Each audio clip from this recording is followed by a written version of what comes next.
บแม่พงบ้านอินเดียกาวันกีบงาน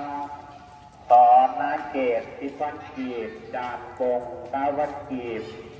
นางบัวเลียนกาวันกีบเนาะนางตกเทียนหลวงลาด100,000 กีบเนาะอันนี้เป็นลายเสือโบมากินทานที่สมได้ยากเนาะที่เขาได้เอาเงินรวมมาเอาไปให้ทาง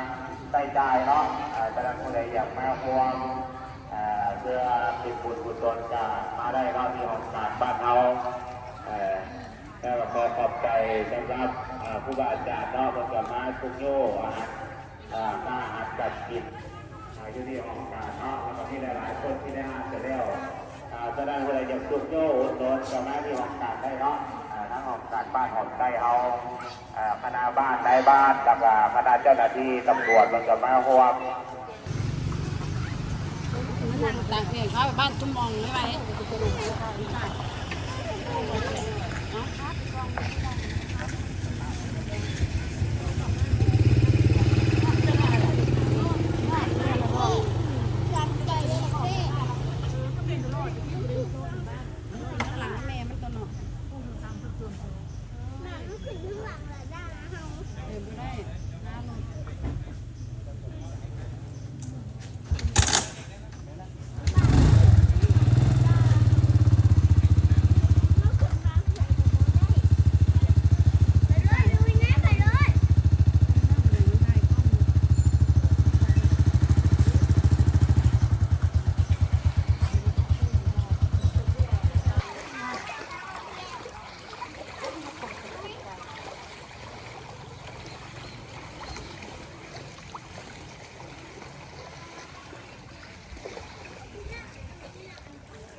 ข้าวตุ้ยมะพร้าว